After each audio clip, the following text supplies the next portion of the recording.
नमस्कार मित्रमैत्रिणींनो, भट्टीसारखे खारे शेंगदाणे जर घरीच अगदी सोप्या पद्धतीने बनवता आले तर आपल्याला तर उपवासाला खाण्यासाठी ते होतातच, पण मुलं सुद्धा आवडीने खारे शेंगदाणे खातात। किंवा मधल्या भुकेच्या वेळेस तोंडाला चव नसेल तर थोडेसे असे खारे शेंगदाणे तोंडामध्ये टाकले तर तोंडाला अजूनच छान चव येते। तर आज आपण अगदी झटपट सोप्या पद्धतीने साध्या शेंगदाण्यांपासून भट्टीसारखे खारे शेंगदाणे कसे बनवायचे ते पाहणार आहे। तर या ठिकाणी खारे शेंगदाणे बनवण्यासाठी साधे आणि लांबट शेंगदाणे घ्यायचे आहेत। खारे शेंगदाणे बनवण्यासाठी मार्केटमधून जे आपण शेंगदाणे आणतो खारे शेंगदाणे, त्यासाठी सोलापुरी शेंगदाण्यांचा वापर केला जातो। गॅसवरती एक पातेलं ठेवलेलं आहे। पातेल्यामध्ये थोडंसं पाणी उकळण्यासाठी ठेवायचं आहे। गॅसची फ्लेम हाय ठेवायची आहे। झाकण ठेवून पाण्याला एक उकळी आणायची आहे। मार्केटमधून जे आपण शेंगदाणे आणतो त्याच्यासाठी सोलापुरी शेंगदाण्यांचाच वापर केला जातो। तर आपण आज साधे शेंगदाणे वापरून घरच्या घरी सोप्या पद्धतीने खारे शेंगदाणे कसे बनवायचे ते पाहतोय। तर पाण्याला छान अशी उकळी आलेली आहे। याच्यामध्ये आता मोठे 2 चमचे बारीक मीठ घालायचं आहे। बारीक किंवा मोठ्या मिठाचा सुद्धा तुम्ही वापर करू शकता। तर जे शेंगदाणे घेतलेले आहेत ते या पाण्यामध्ये घालायचे आहेत आणि या पद्धतीने चमच्याने छान मिक्स करून घ्यायचं आहे। गॅसची फ्लेम लो ठेवायची आहे आणि हे शेंगदाणे आपल्याला 5 ते 7 मिनिट शिजवून घ्यायचे आहेत मंद आचेवर। पाण्याला उकळी आली की गॅसची फ्लेम लो करायची आहे आणि झाकण ठेवून 5 ते 7 मिनिटांसाठी हे आपल्याला शेंगदाणे शिजवून घ्यायचे आहेत, तेही मंद आचेवर। अधूनमधून झाकण काढून या पद्धतीने शेंगदाणे व्यवस्थित मिक्स करायचे आहे, जेणेकरून सर्व शेंगदाणे एकसारखे शिजले जातील। 1-1.5 मिनिटानंतर या पद्धतीने झाकण काढून शेंगदाणे ढवळत राहायचं आहे। या पद्धतीने आपण 5 ते 7 मिनिट शेंगदाणे शिजवून घेतल्यामुळे शेंगदाण्यांना मिठाचा हलकासा खरटपणा येतो आणि याला भट्टीसारखी चव येण्यासाठी मदत होते। तरी भट्टीमध्ये सुद्धा खारे शेंगदाणे तयार करताना या पद्धतीने ते थोडेसे मीठ टाकून पाण्यामध्ये शिजवून घेतले जातात आणि त्यानंतर वाळूवरती ते छान भाजले जातात।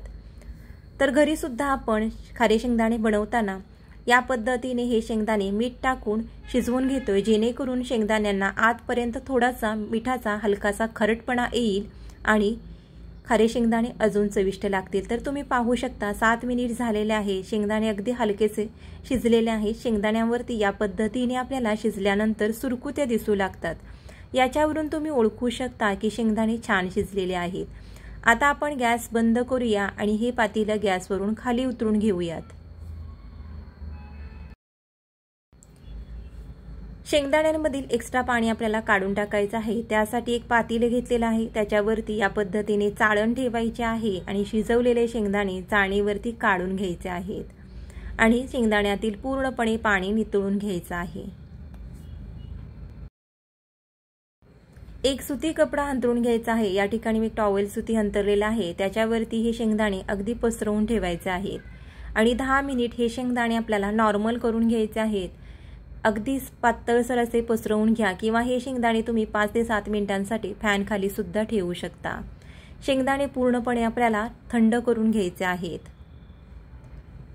फॅन खाली ठेवल्यामुळे ते पटकन सुकतात। मी सुद्धा 5 मिनिट हे शेंगदाणे फॅन खाली सुकवून घेतलेले आहेत।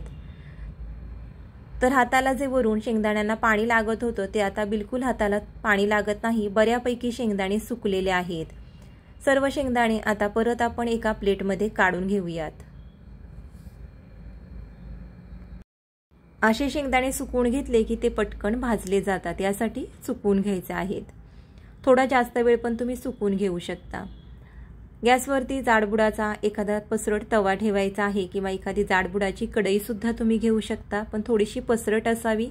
त्याच्यामध्ये आपल्याला एक छोटी वाटी साधं मीठ पसरवून घ्यायचं आहे। तर मीठ या ठिकाणी चांगलं गरम करून घ्यायचं आहे।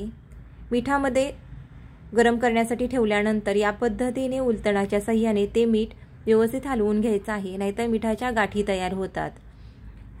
आणि मीठ एकसारखं या पद्धतीने परतून घेतल्यामुळे मीठ एकसारखं गरम होण्यासाठी मदत होते। तर 5 मिनिट हे मीठ आपण मंद आचेवर गरम करून घेतलेलं आहे। खूप जास्त देखील मीठ गरम करायचं नाही, नाहीतर काय होईल, शेंगदाणे पटकन करपून जातील, आतपर्यंत ते व्यवस्थित भाजले जाणार नाहीत। यासाठी मंद आचेवर फक्त 5 मिनिट आपल्याला हे मीठ गरम करायचं आहे। तर आता याच्यामध्ये अर्धे शेंगदाणे आपण भाजण्यासाठी घातलेले आहेत। शेंगदाणे भाजताना सुद्धा आपल्याला गॅसची फ्लेम अगदी लो ठेवायची आहे। शेंगदाणे आता थोडेसे ओलसर आहेत, यासाठी शेंगदाण्यांना मीठ चिकटत आहे, पण शेंगदाणे जसजसे भाजले जातील तसतसं याच्यावरचं मीठ निघून जाईल। तर मंद आचेवर एकसारखे हलवत मिठामध्ये शेंगदाणे भाजल्यामुळे शेंगदाण्यांना अगदी भट्टीसारखी चव येते। तर घरामध्ये आपल्याकडे बारीक वाळू नसते, यासाठी आपण मीठ वापरून हे शेंगदाणे भाजून घेत आहोत। भट्टीमध्ये वाळूवरती भाजल्यामुळे जशी चव येते तशीच चव या शेंगदाण्यांना या पद्धतीने मंद आचेवर मिठामध्ये भाजल्यामुळे येते। भट्टीमध्ये वाळू गरम केल्यानंतर जसे पटकन शेंगदाणे भाजले जातात आणि छान असा त्याला एक हलकासा सुगंध येतो, स्मोकी फ्लेवर येतो, तसाच फ्लेवर मिठामध्ये मीठ गरम करून घेतल्यावर असे शेंगदाणे भाजले की त्याला येतो। तर या ठिकाणी आपले शेंगदाणे मंद आचेवर 5 मिनिटं एकसारखे हलवत भाजून झालेले आहेत। जसजसे शेंगदाणे भाजले जातील तसे ते फुटू लागतात आणि त्याचं टरफल निघू लागतं। तर याच्यावरून तुम्ही ओळखू शकता की शेंगदाणे छान असे भाजले गेलेले आहेत। शेंगदाणे भाजून झाल्यानंतर या पद्धतीने झाऱ्यामध्ये काढून घ्यायचं, जेणेकरून एक्स्ट्राचं जे मीठ येतं शेंगदाण्यांबरोबर ते सुद्धा या पद्धतीने आपल्याला चाळून बाजूला करता येतं।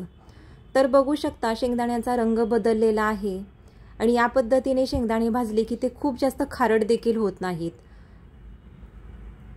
सर्व शेंगदाणे आपण आता या पद्धतीने झाऱ्यावरती काढून घेऊयात। छान असा सुगंध शेंगदाण्यांचा दरवळत आहे, तर तुम्ही सुद्धा नक्की या पद्धतीने करून पहा। उरलेले शेंगदाणे सुद्धा आपण आता याच पद्धतीने भाजून घेणार आहोत।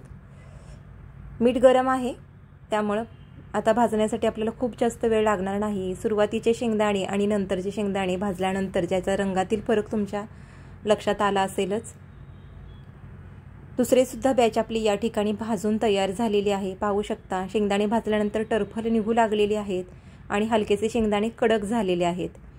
तर जसजसे शेंगदाणे थंड होतील तसे ते अजून जास्त क्रिस्पी होतात, त्यामुळे सुरुवातीला जरी हलकेसे मऊ वाटले तरी सुद्धा खूप जास्त भाजायचे नाहीत, नाहीतर ते करपू शकतात। तर ही एक महत्त्वाची टिप लक्षात ठेवा।